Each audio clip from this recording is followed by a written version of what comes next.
stretch, but neither one could tow. Pulled off her hat and then her dress, everything else she had on, I guess, and got right up and walked and walked and walked and walked and walked.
I am told, well, sugar. Well, stack a dollar, I am told. If you be my woman, you can have them all. Well, stack a dollar, bring my baby back home, well, sugar. A stack of dollars, bring my baby back home. Lord went away this morning, Lord, but you couldn't stay long. It went riding, blow my blues away, oh sugar. It went riding, and blow my blues away.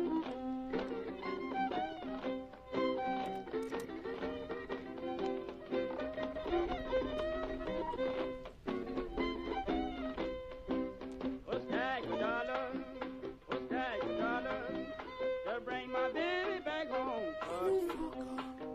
Well, stack a dollar, bring my baby back home. If I had a stack of dollars, Lord, you will not do me wrong. I got up in the morning, I look way down the road, oh, sugar. I got up in the morning, Lord, I look way down the road. If my good gal, she done quit me. I hate to see this life small grow.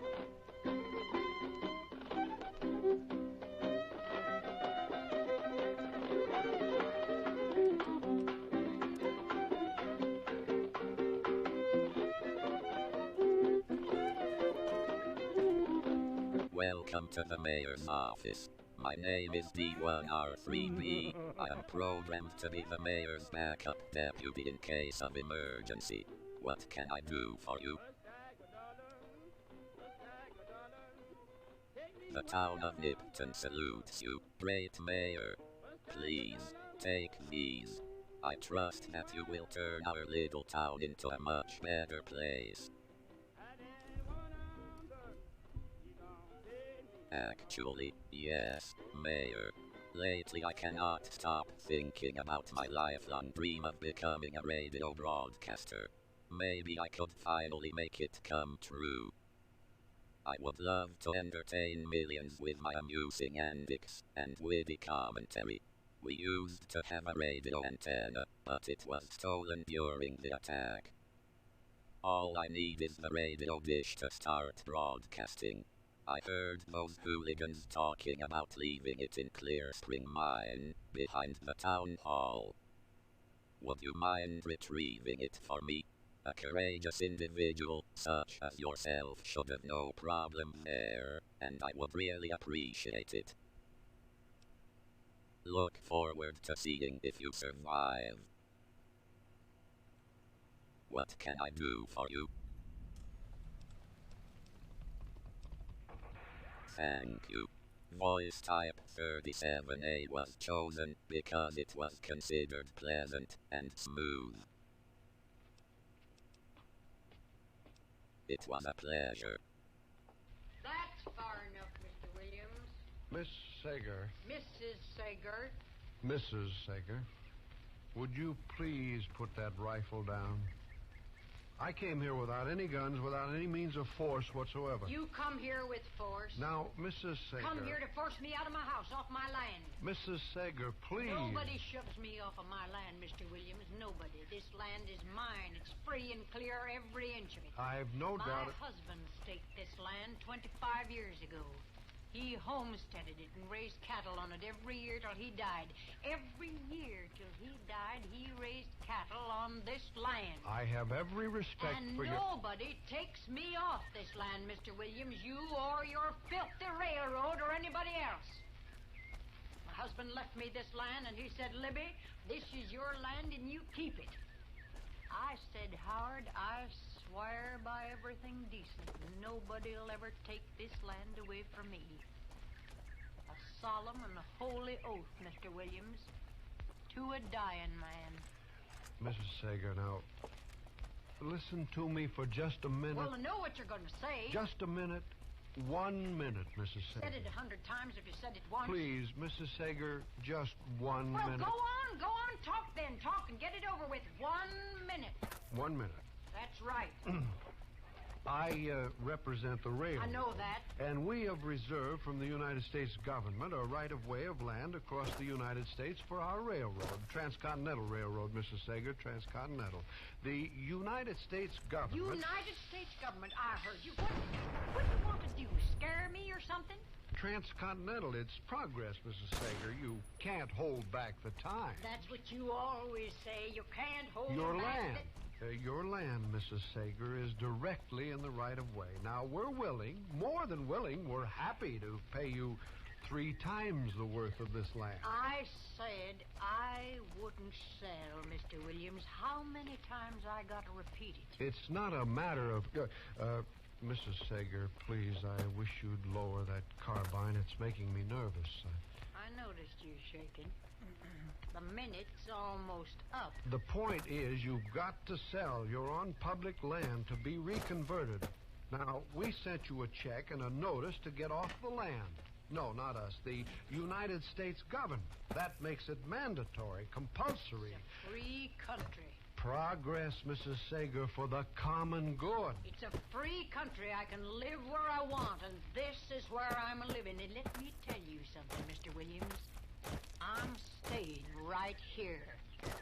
You could have orders from the president. I'm just as good a citizen as he is. Now you just scoot off on this property. I'd hate to have to call the United States Marshal. Now, Mrs. Sager, I don't like to use force when reason will do. Get off this property, Mr. Williams, or I'm going to remember the United States government has a law about trespassing. Did you hear me? Scoot.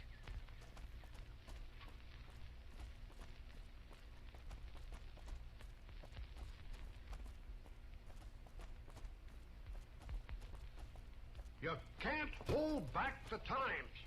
That's what I told her, Marshal. She held that rifle on me every second. It seems funny to you. You check out the Nipton Town Hall yet? Smoke trail's not getting any shorter. Legion this far west? You're fucking kidding me. That's not outside the border. They're moving in, and fast. Nipton wasn't the most friendly town, but... All right. Thanks for checking on that.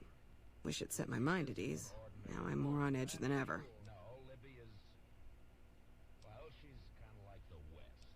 In Nipton? Hell no. Town was...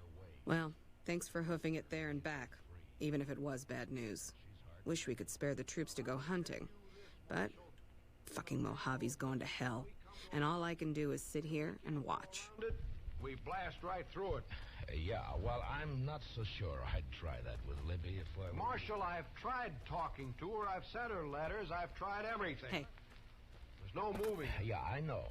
But you've got to keep in mind that Libby's lived there for almost a quarter of a century. I've got a job to do. Look, can't you go around her land? Oh, fine.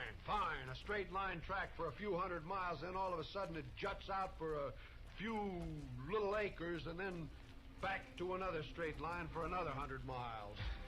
I would break it up a little, wouldn't it? Marshal, I want you to get out there with this order. Hello. It's an order to vacate. Every time we send her a check, she sends it right back. So here's a check to go with the order. Look, Mr. Williams, she's not going to move. I know that woman, and she's not going to move.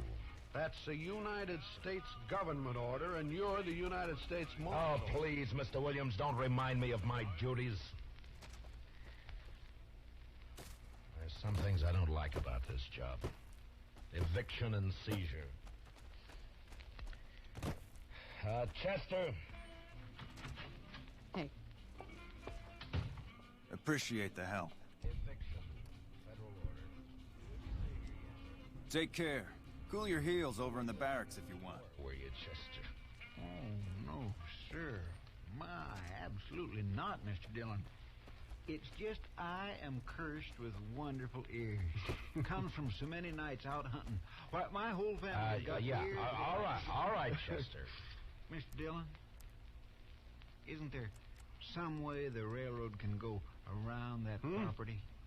I purely hate to see that woman. He's put off made me a land. villain when I'm just doing my job. Yeah. All right, Mr. Williams, I guess we all feel a little like that right now. Come on, Chester.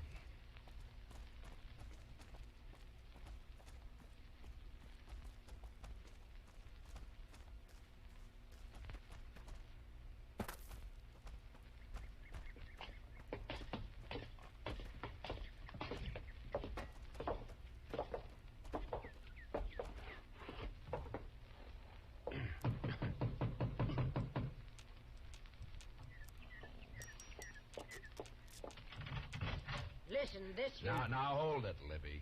saw you through the curtains. Well, I saw you peeking. Coward little railroad has to bring the marshal. Mr. Williams I asked had me to, Mrs. Sager. I told you before that... Hot-bellied little railroad had to get the marshal. Now, Libby... Libby, I want you to put that carbine down, and I want you to act like a human being. Huh? Don't you start anything with me, that kind of talk now, Matt Dillon. I knew you too long for that kind of talk. Libby, what would Howard have said if he could see you standing there holding a carbine on me? You can say what you got to say right here and right now. Just leave my poor dead husband out of this.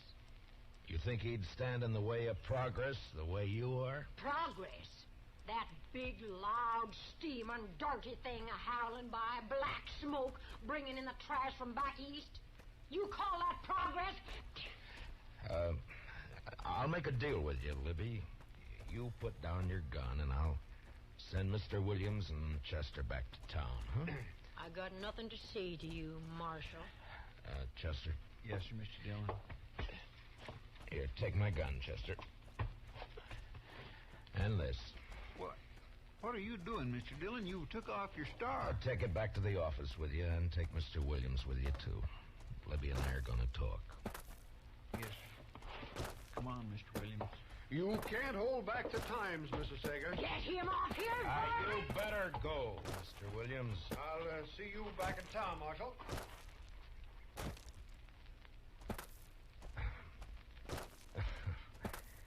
Well, Libby, aren't you going to ask me in? I told you, Marshal. The name's still Matt, Libby. No star. See? Now can I come in? Well, I suppose. Thank you. Well, looks just about the same. Yeah, it's going to stay that way. Nothing's going to come steaming through this sitting room. Sit down, man. Libby, I'd give anything not to have to give you this order, but... Here. Well, Howard took me out here to this piece of land. He staked it out here because it had a creek for the cattle and some good grassland. We just got married. took me out here and stood me right about where you're standing now. And he said, Libby, this is ours. Yours and mine. Uh-huh. He built this place, mate. Every board he split with his own hands. Every board of it, every nail in it. Yeah, I know. You don't know. 3 days and the 3 nights, just the two of us. Behind that upsot wagon, caught out there in the attack. Oh, they'd have burned the house down. But we held them off. All of them Indians, a-hooping and a-hollering. It wasn't until the second day they got him. Yeah. Oh, that arrow must have been terrible inside him. It was like something in my own chest, man, I swear. It couldn't have hurt no more. I held him in my arms. I was crying. I couldn't help it. And he looked like a little boy. I swear he seemed like... Hello there. It's good to see a friendly face. I almost took you for a raider, I did. Don't It started off fine. He's killed more. It's all there is. I said, I know it, Howard. He said, don't let nobody drive you off here. I said, Howard, I won't. And I didn't. I stayed there, no food, no water. 2 days more. They're waiting. But they'd gone. And the place was still mine. Libby. Now, do you think I'm going to get off of this land now? Just because of a little piece of paper? Matt, you go on back. Tell that railroad I'm here for good. Dead or alive. Next time, you better keep your guns.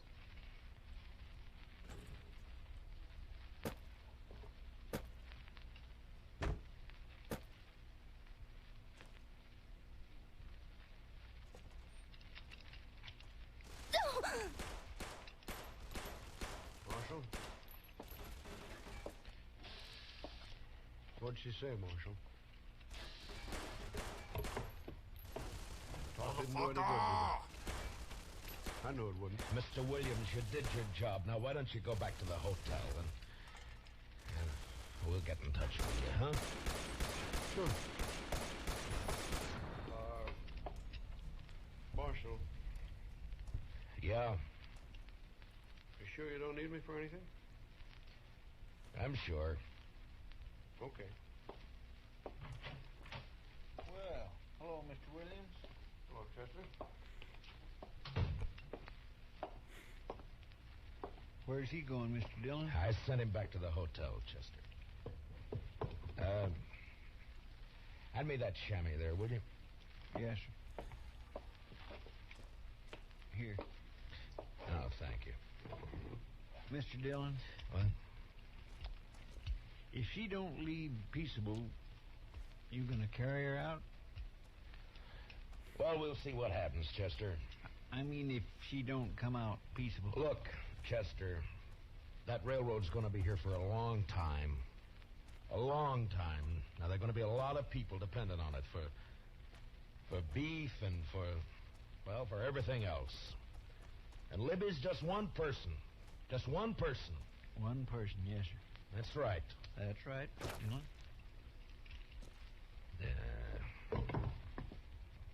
Mr. Dillon, I've never seen you like this before. Chester, I can't do it. All right. You gave her 10 days to give you an answer, Mr. Dillon. And the order come down almost a month ago. You did everything you could, if you asked me. You oughtn't to feel bad. You just got to do it, that's all. Never hurt anybody. Paid all her bills. Now we gotta run her off her land. Well, it wasn't nobody's fault that Howard Sager homesteaded on what was going to be a railroad track. It wasn't his fault, nor her fault, nor your fault. It wasn't even the railroad's fault. I know you're right, Chester. You're right. And Mr. Dillon, she'll have enough money she can live anywhere. Yeah. Yeah, sure. Anywhere except where she really wants to live. Well, Yeah, I know, Chester. Well, it's almost 10:30. We gave her till noon Well, ladies and today. gentlemen, I'll see you in the next